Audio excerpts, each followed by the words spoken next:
प्रणाम मित्रों। बहुत सारी वीडियोस आपके सवालों के जवाब के लिए बनी और सभी का अनुग्रह था कि कुंडलिनी को भी आगे बढ़ाया जाए, जो कि मेन उद्देश्य है। तो कुंडलिनी को आगे बढ़ाते हैं। चक्रास पे आज बात नहीं करूँगा क्योंकि बहुत सारे सवाल हैं लोगों के, वो भी इसमें दूर होंगे। मैं आपको बताता हूँ पिछले में मैंने सिर्फ आपको बताया कि क्या क्या करना है, कैसे कैसे होगा, क्या होगा। इसमें मैं आपको बताता हूँ कि शुरुआत कैसे करनी है, 1 बाय 1 स्टेप। ये सहज योग मैं आपको बता रहा हूँ क्योंकि मेरा तो कुछ ही और तरीके से हुआ था, लेकिन किसी और का कराने के लिए सहज योग मुझे सबसे सिंपल और सहज और इजी लगा, और ये काम करता है विदिन 5 मिनट्स। मेरी वाइफ का हुआ, बच्चों का हुआ, अभी हमारे ग्रुप में 2-3 लोगों ने कंफर्म किया है कि उनका भी हुआ है। आज सुबह ही वो बैठे हैं, तो ये सबका होगा मेरे हिसाब से। तो अभी शुरू करते हैं। देखिए, स्टेप बाय स्टेप चलते हैं। सबसे पहले तो आप अपने दिमाग से भ्रांति निकालिए कि कुंडलिनी कुछ गलत करती है, आपको गलत कर देगी, आपको पागल कर देगी, आपका किसी चीज़ में मन नहीं लगेगा, आपको सब समाज से हटा देगी। ऐसा कुछ नहीं है। देखिए, ये जो आपको मेरा भेष दिख रहा है, ये दाढ़ी बाल वाल ये सब, देखिए मैं बहुत छोटे बाल लगता था। मेरी वाइफ ने 10 साल, मेरी शादी को हो गए हैं 10 साल में पहली बार मेरे इतने लंबे बाल देखे हैं। मैं किसी और फेज़ में हूँ। उस फेज़ में आने के बाद मेरा मन नहीं कर रहा है दाढ़ी मूछ या बाल काटने के लिए, इसलिए मैं ऐसा हूँ फ़िलहाल। मैं एक आईटी फर्म में नेटवर्क सिक्योरिटी इंजीनियर की तरह काम करता हूँ। मैं अब भी जॉब करता हूँ और अपने परिवार का पालन पोषण करता हूँ। मेरा अपना रेस्टोरेंट भी है जिसमें बैठ के मैं ये बना रहा हूँ। मैं सारे काम करता हूँ। मैं किसी से डिटैचमेंट हुआ तो है, लेकिन वो ऐसा कह सकते हैं कि जिससे मोह टूट जाता है। मतलब आप किसी से चिपकते नहीं हैं, लेकिन आप अपने सारे कर्तव्य पूरा करते हैं, ये होता है। और आप जो भी काम करेंगे उसमें एक्स्ट्रा ऑर्डनरी हो जाएंगे। इसमें पढ़ाई कर रहे हैं तो एक्स्ट्रा ऑर्डनरी तेज़ी से पढ़ाई करेंगे, याद तेज़ी से होने, चीज़ों की गहराई में घुसने लगेंगे। आपका दिमाग जो 1 से 2% काम कर रहा है, उसकी परसेंटेज बढ़नी शुरू हो जाएंगी। तो आप और गहराई में उतरने लगेंगे, चीज़ों को समझने लगेंगे, आप नई चीज़ों की खोज करने लगेंगे। ये होगा इसमें। तो ये भ्रांति निकाल दीजिए, ये किसी के साथ गलत नहीं करती। ये आपकी अपनी ओरिजिनल माँ है, जिसने दुनिया में आपको जन्म दिया, कोख में रखा। वो आपकी ओरिजिनल माँ नहीं है, वो आपकी जन्म देने वाली माँ है, लेकिन ये ओरिजिनल माँ है जो हर जन्म में आपके साथ है। सारे साइकिल्स इसको आपके पता है, कब आप क्या थे, कब आपने क्या क्या किया। पहली तो कहानी ये। दूसरी एक कहानी, ये मेरा विचार है और मैं इसे बहुत दृढ़ता से मानता हूँ कि यदि आप इंसान हैं, मतलब आप मानव हैं, तो आपका अगला जन्म दूसरा, तीसरा, चौथा, पांचवा भी मानव ही होगा। क्योंकि जिस लेवल की कॉन्शियसनेस आपके को मिली हुई है, ये जो मनुस्मृति में है ना कि 84 लाख योनियों में गुजर के जाना पड़ता है आपको, और आप मच्छर भी बनेंगे, गाय भैंस बैल बकरी भेड़ सब बनेंगे। तो सर मेरा मानना नहीं है, क्योंकि आपकी कॉन्शियसनेस उस बॉडी में समा ही नहीं सकती है।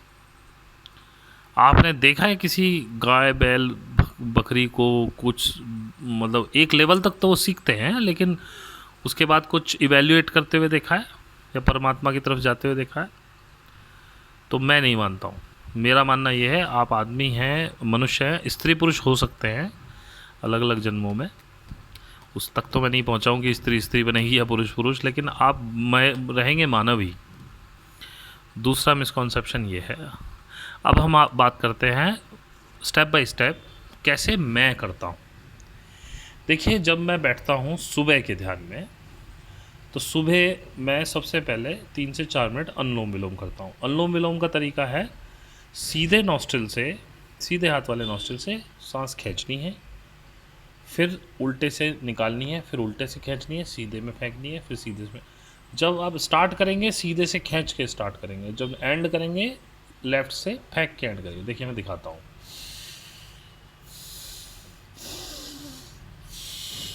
अब एंड करेंगे, यहाँ एंड हो, इस तरह से करना। फिर कपालभाति है,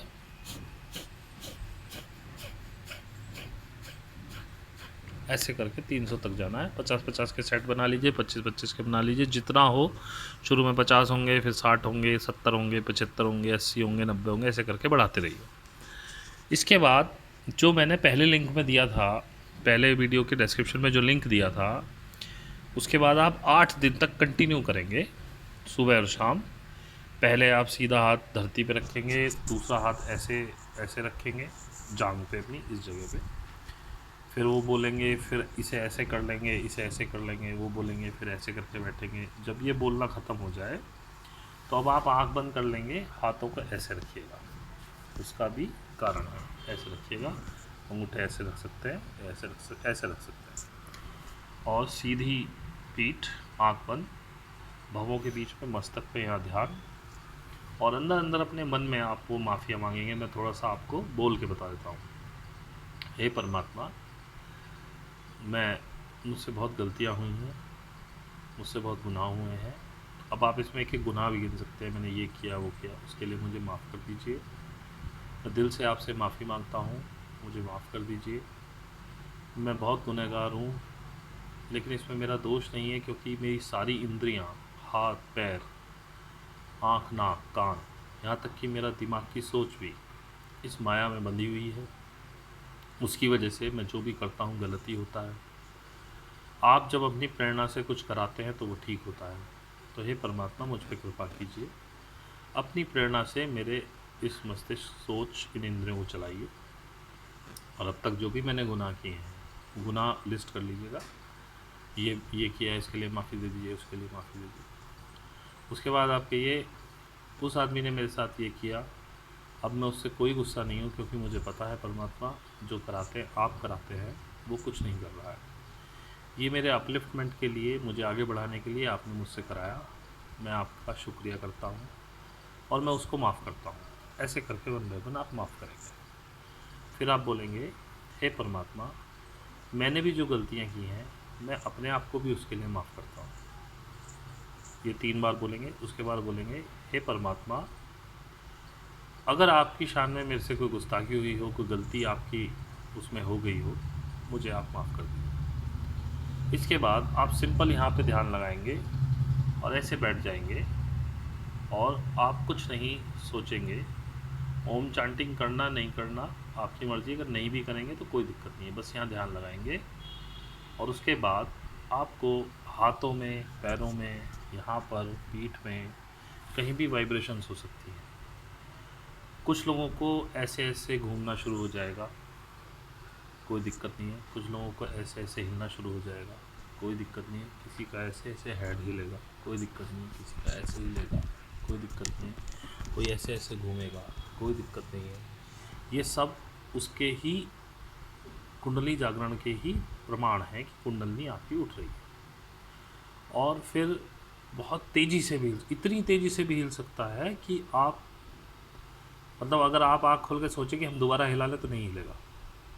ये हाथ आपके ऐसे ऐसे ऐसे ऐसे हिल सकते हैं, ऐसे ऐसे हिल सकते हैं, बॉडी शेक कर सकती है, कुछ नहीं। ये सब बस बैठे रहिए, घबराइएगा मत। बस उससे प्रार्थना कीजिएगा, हे कुंड। हाँ, एक बात और भी है। उससे पहले जब आप माफ़ी मांग लें तो आप बोलेंगे, हे कुंडली माँ, आप उर्दू गति करिए, ऊपर उठिए, मुझे सहस्रार पर ले जाइए, क्योंकि आप ही हैं जो मुझे सहस्रार पर ले जा सकती हैं और परमात्मा से मिला सकती हैं। आप ही काली हैं, महाकाली हैं, महालक्ष्मी हैं, महासरस्वती हैं। आप ही अम्बा हैं, दुर्गा हैं, राधा हैं, सीता हैं। आप मेरी माँ हैं, आप मेरी असली माँ हैं। आपकी कृपा के बिना मैं उस परम पिता से नहीं मिल सकता हूँ। तो आप मुझे ऊपर उठाइए और उस परमात्मा से मिलाइए, सहस्रार पर पहुँचाइए, आत्म साक्षात्कार दीजिए। फिर ये शुरू कीजिएगा। खाने पीने का कोई प्रॉब्लम नहीं, जो मन करे तो खाइए। कभी आपको बहुत ज़्यादा भूख लगेगी तो खाइए, कभी आपको नहीं लगेगी तो मत खाइए। कभी आपका मन करेगा जूसेस पीने का, खाली जूसेस पीजिए। कभी सलाद खाने का मन करेगा, खाइए। जो मन करे वो करिए। शराब पीते पीजिए, सिगरेट पीते पीजिए। इसको जब बंद कराना होगा सब कुछ ये अपने आप कराएगी। यह सहज है, इजी। सोचना कुछ नहीं है। सोच निकाल दीजिए दिमाग से, सोचना बंद कर दीजिए। राइट लेफ्ट कुछ नहीं सोचना, क्या होगा वो भी नहीं सोचना, क्या हो गया वो भी नहीं सोचना है, निर्विचारिता, विचार ही। धीरे धीरे खाली कीजिए दिमाग को, धीरे धीरे खाली होगा। और आप देखेंगे जब आप पहले दिन सुबह करेंगे और शाम को करके, रात को करके, जब भी आपका मन करे, जब आप सोएंगे आपको इतनी बढ़िया नींद आएगी, आपको मज़ा आ जाएगा। और आपके शरीर में चींटियाँ चलने लगेंगी, कभी यहाँ चलेंगी, कभी पीठ में चलेंगी। मैंने मेरे वीडियो में देखा होगा, मेरा बच्चा बता रहा है कि मेरे यहाँ चल रही है, जहाँ उसने बताया इसका मतलब वो कंठ चक्र से नीचे हार्ट चक्र से ऊपर है। बच्चों को कराइए अपने, यही उम्र है उनकी करने की। कुछ लोगों ने मुझसे बोला भी था कि वो 3D और 5D का जो चक्कर है, मैं इसमें बता देता हूँ आपको। देखिए, कुछ लोग कह रहे हैं 2012 से अर्थ ने अपने वाइब्रेशन चेंज करने शुरू कर दिए हैं। कुछ लोग कह रहे हैं कि ये 2015 में हुआ है, जब भी हुआ है, लेकिन फ़िलहाल अर्थ हमारी जो पहले 30 हर्ट्ज़ वाइब्रेशन पे थी, अभी 110 हर्ट्ज़ के आसपास आ गई है, और ये वाइब्रेशन 5 डायमेंशन के हैं। अर्थ यदि 5 डायमेंशन में मूव हो चुकी है तो भाई साहब आपको भी 5th डायमेंशन में जाना पड़ेगा।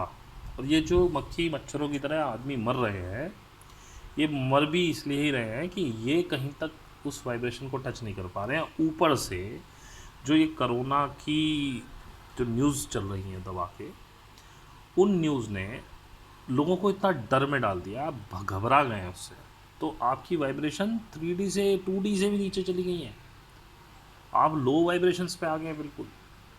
ऊपर से आपका दिमाग टॉक्सिन रिलीज़ कर रहा है उस वाइब्रेशन की वजह से और उस डर की वजह से, वो विष आपके अंदर घुल रहा है अपने आप से, ये माइंड ही बना रहा है, तो आप नियर डेथ आके डेथ कर जाते हैं, फिर आप कभी उठते नहीं ऊपर।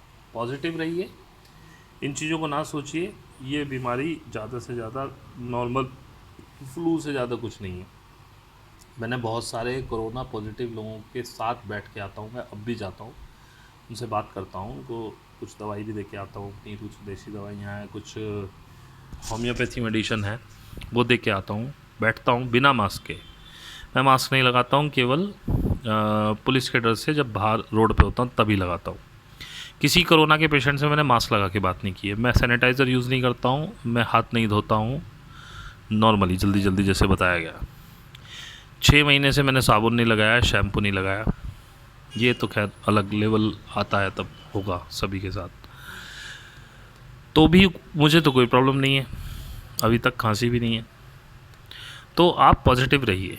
और जब ये कुंडलनी उठ के यहाँ हार्ट चक्रा पे आएगी, पीछे महसूस होगी, जस्ट हार्ट के बैक में, सेंटर में, रीढ़ की हड्डी में, तो ये आपको इवॉल्व करना शुरू करेगी, आपकी डायमेंशन बढ़ानी शुरू करेगी। और जब आप 5th डायमेंशन में आ जाओगे, तो 5th डायमेंशन है क्या एक्चुअली? ये सतयुग है। आप 1990 से सतयुग में प्रवेश कर गए हैं, लेकिन वो सतयुग नहीं है, अभी संधि काल चल रहा है, मतलब कलयुग ख़त्म हो गया है, सतयुग अभी आया नहीं है, वो वाली स्थिति है। 40 साल का ये संधि काल है, 2030 में आप सतयुग में होंगे। तो अभी कलयुग का अपना चरम चल रहा है। ये 4,32,000 वगैरह की जिनकी फ़िलॉसफी है उसको जाने दो, और कोई अगर उसे मानता है तो मानने दो भाई, हमें कोई फ़र्क नहीं पड़ता है। हमको किसी का माइंडसेट चेंज नहीं करना है। जब उसको समझ आएगी अपने आप आ जाएगी, या तो वो नहीं रहेगा, रहेगा तो समझ लेगा। तो मैं आपको बताता हूँ साहब, मैं आपको डरा नहीं रहा हूँ, पहली बात तो आप डरिए नहीं, क्योंकि ये ऐसा ही होना है, ये प्रकृति है। ये जब सतयुग में जाएगी तो इस टोटल पॉपुलेशन का वर्ल्ड की केवल 5% मूव होगा वहाँ पे, क्योंकि आप लोगों को समझाएंगे 3D वीडी उनके समझ में आने वाला नहीं है, और वो इवॉल्व नहीं होंगे, वो कुंडलनी जागरण भी नहीं करने वाले हैं। आप कितना ही समझाते रहिए। आप लोग जो इस पे जुड़े हैं हमारे चैनल पे, और जो हमारे ग्रुप में जाते हैं, स्पेशल सिग्नल ग्रुप में, उनमें 3 बच्चों का आज आया कि उनका स्टार्ट हो गया, तो वो लोग वो साधक हैं जिनको प्रकृति ले जाने वाले, क्योंकि सबसे ज़्यादा इंडिया से ही जाने वाले लोग, क्योंकि हम लोग थोड़ा स्पिरिचुअल ज़्यादा होते हैं। विदेशों से भी जाएंगे लेकिन कम जाएंगे। तो भाई साहब, हमारे यहाँ लिखा होता है 33 करोड़ देवी देवता, तो जो 5D में मूव हो जाता है भाई साहब, वो देवी देवता की श्रेणी में आता है। क्यों? एक तो आप पैसे से संबंध ख़त्म कर लेते हैं 5D में जाते ही। पैसा आपको ऐसा लगने लगता है अरे बेकार की चीज़ है, इसको साथ में नहीं रखना चाहिए, इसको खर्च कर दो लोगों पे, लोगों की भलाई में दे दो। दूसरा, आप खुश रहने लगते हैं, खुशियाँ बांटने लगते हैं, दूसरों की हेल्प करने लगते हैं। आधी रात भी उठ के आप चले जाएंगे, आपकी गंदी नज़रें ख़त्म हो जाती हैं, आप किसी बहन बेटी को गलत नज़र से नहीं देखेंगे, आप किसी बच्चे को हेल्प करेंगे, वो उसको प्यार करेंगे, आपस में एक दूसरे से ऐसा लगेगा जैसे आपके भाई बहन हैं सारे। तो गिव टेक वाली नहीं, गिव वाली भावना आ जाएगी। तो ये सब होता है कुंडलनी में। मैंने आपको स्टेप बाय स्टेप बता दिया स्टार्ट कैसे। रात में आप अनुलोम विलोम या कोई प्राणायाम नहीं करेंगे, बस सीधा प्रार्थना से शुरू करेंगे। ये ऐसे शुरू होगी, फिर आप देखिए इसका आनंद। और देखिए इसके बाद कोई प्लीज़ क्वेश्चन इस पर मत कीजिए, मैं आंसर नहीं दूंगा। कुंडलनी बहुत शुद्ध विद्या है, बहुत शुद्ध इच्छा है, ये किसी को ख़राब नहीं करती है। अगर आपका मन नहीं है मत कीजिए, है तो करिए, विश्वास से करिए। ये आपकी अपनी माँ है, आपका कुछ भी अहित नहीं होने देगी। और आप देखिएगा परमात्मा की एनर्जी में आने के बाद आप कितना बढ़िया चलते हैं। एक लिंक मैं आपको माता जी का इसमें दूंगा, वो मैंने अपने ग्रुप में भी शेयर किया है, उसको प्लीज़ सुन लीजिएगा, कुछ समझ में आएगा शायद। मैं उनको फॉलो करता हूँ, क्यों? वो भी मेरी एक तरह से गुरु ही हैं। क्योंकि जब मेरी कुंडलनी चढ़ रही थी और सब चीज़ें चेंजेस मेरे साथ हो रहे थे, तब मैंने उनको सुनना शुरू किया था। भाई साहब, इस पूरे वर्ल्ड में कोई आदमी ऐसा नहीं है जिसको कुंडलिनी का इंटरनल नाड़ियों का इतना ज्ञान हो। फिज़िकली कैसे चलेगी कुंडलिनी, वो एक अलग मैटर है, वो मैं बताऊंगा आपको अपने एक्सपीरियंसेस से भी। एक योगी आनंद जी हैं, वो बताते हैं, उनसे मैं सीखा हूँ फिज़िकल कैसे कर चलती है कुंडलिनी। ऐसे चलती है भाई साहब, इसका कोई और वे नहीं है। सबको ऐसे ही जाएगी, चाहे आप नाद योग में हो, सहज योग में हो, या आप किसी भी योग से जा रहे हो, किसी भी तरीके से जा रहे हो, चलेगी वैसे ही। उसका फिज़िकल पाथ वही है। तो वो भी डिस्कस करूँगा आगे। तो होप, मेरे हिसाब से काफ़ी लंबी वीडियो हो गई, 17 मिनट की। तो ये हो गया है। चक्रास के बारे में बाद में बात करेंगे, बहुत सही वीडियो। लेकिन देखिए, जो मैं माता जी के वीडियो लिंक में शेयर करूँ, आपसे हाथ जोड़ के विनती है, उनको एक बार ज़रूर सुनिए, आपके दिमाग की नसें खोलेंगी। मैं उन्हीं से जागृत हुआ हूँ, और ये जो सब चीज़ें बता रहा हूँ मैं आपको, उन्हीं की वजह से बता पा रहा हूँ। ये भी आप क्लियर सुनिए, वो मेरी गुरु हैं इसमें, लेकिन वो अभी जिंदा नहीं है। वो आपके किसी सवाल का जवाब नहीं दे सकती है। कई वीडियोस आपको ऐसे लगेंगे, जब तक आप जागृत नहीं होंगे कि ये क्या कह रही है, मैं समझ नहीं आ रहा, तो वो आप मुझसे पूछ सकते हैं। जब आपके साथ ये होने लगेगा तो आपको समझ में आने लगेगा। आपकी चीज़ों को सेंस करने की, समझने की क्षमता बहुत बढ़ जाएगी। चीज़ों को आप दूसरी तरह से देखने लगेंगे। जैसे कि फॉर एग्ज़ाम्पल, एक दोहा बता के आपको मैं बात ख़त्म करूँगा। गुरु गोविंद दऊ खड़े काके लागू पाए, बलिहारी गुरु आपने गोविंद दियो बताए। आज तक हर कोई इसका इंटरप्रिटेशन यही कहता है कि गुरु और गोविंद दोनों खड़े हुए हैं, किसके पैर छूने हैं, तो गुरु के पैर छू लो, क्योंकि उन्होंने गोविंद को बताया। यही इंटरप्रिटेशन सब निकालते हैं। इसी वजह से गुरुओं को भगवान बना के छोड़ दिया आपने। जबकि पहली लाइन में क्वेश्चन है, किसके पैर छूने हैं? गुरु और गोविंद दोनों खड़े हुए हैं। पहली बात तो गोविंद आपको तब तक नहीं मिल सकते जब तक गुरु की कृपा आप पे होगी ही नहीं। तो अगर गोविंद सामने खड़े हैं तो गुरु की कृपा तो आप पे हो चुकी है ऑलरेडी। लेकिन जब गोविंद सामने आए हैं तो आपके मन में एक संशय उत्पन्न हो रहा है कि मैं गुरु के पैर छूं कि गोविंद के, क्योंकि गोविंद मेरे को गुरु की वजह से मिले। तो जब आपने उस संशय में थे तो आपके गुरु ने आपको पहचाना, आपकी संशय को पहचाना। बलिहारी गुरु आपने गोविंद दियो बताया। तो वो कह रहा है कि हे गुरुदेव, मैं आप पे बलिहारी जाता हूँ, आपका इस्तकबाल करता हूँ, आपका धन्यवाद देता हूँ कि आपने मुझे बोला कि गोविंद के पैर छू लो। गोविंद दियो बताया। क्या बताया गोविंद को? ये बताया, क्वेश्चन का आंसर दिया, गोविंद दियो बताया बलिहारी, क्योंकि क्वेश्चन था काके लागू पाए, पैर किसके छूं? आपकी। और बलिहारी, आप पे मैं आपका धन्यवाद देता हूँ कि आपने गोविंद की तरफ इशारा कर दिया, क्योंकि गुरु भी कह रहा है कि पूजनीय तो वही है, मैं तो सिर्फ मार्गदर्शक हूँ। और दूसरी बात, इस गुरु शब्द पे हर कोई मुझे गुरुजी कहने लगता है। यही साला प्रॉब्लम है हमारे इंडिया के अंदर। यार, मैं कोई गुरु नहीं हूँ, मैं एक नॉर्मल आदमी हूँ। गुरु एक बहुत बड़ी चीज़ होता है। मैं मार्गदर्शक हो सकता हूँ, गुरु नहीं हूँ। गुरुजी प्लीज़ मत किया कीजिए, मुझे नहीं पसंद आता है, क्योंकि मैं हूँ नहीं। और देखिए, मैं बहुत अच्छा जॉली नेचर का बंदा हूँ, अपनी फैमिली में हूँ, जॉब करता हूँ, सब कुछ करता हूँ। मैं कोई बाबा जी नहीं हूँ ये एक फेज़ चल रहा है मेरा, हो सकता है कल को कट जाए दाढ़ी और बाल, मुझे कुछ नहीं पता। अभी मेरा मन नहीं हो रहा है इसलिए मैं नहीं काटता हूँ, क्योंकि अब मैं लाइफ के साथ छेड़छाड़ नहीं करता हूँ, जैसा मेरा मन होता है वैसे मैं करते रहता हूँ। मैं गाने भी गाता हूँ बहुत अच्छे, मस्ती गिटार विटार बजाता हूँ, सब कुछ करता हूँ भाई साहब, सब कुछ किया है। वो गलतियाँ भी की हैं जो आप कर रहे हैं। तो मैं एक आम आदमी हूँ, मैं कोई गुरु नहीं हूँ, सिर्फ मेरा पर्पज़ है कि कुछ लोग जो परेशान हैं कि आगे कैसे बढ़ना है, जिनकी कुंडलनी चल चुकी हैं, जिनकी चलने वाली हैं, वही जुड़ेंगे यहाँ से, बाकी सब निकल जाएंगे। वो प्लीज़ मेरे ग्रुप में आ जाओ, वहाँ पे हम क्वेश्चन आंसर्स करते हैं और कोशिश करते हैं लोगों को सही राह पे लाने की, जो दिक्कत है उनकी परेशानी, तो आप वहाँ आ जाइए। ठीक है, अब मैसेज बंद करता हूँ। आपको बहुत बहुत धन्यवाद और बहुत बहुत प्रणाम। और कुंडलनी कोई गलत चीज़ नहीं है, सभी को चलानी चाहिए। इनफैक्ट छोटे बच्चों की बहुत जल्दी चलती है, उन्हें आप चलाएंगे तो बहुत अच्छे से चलेगी। Thank you very much.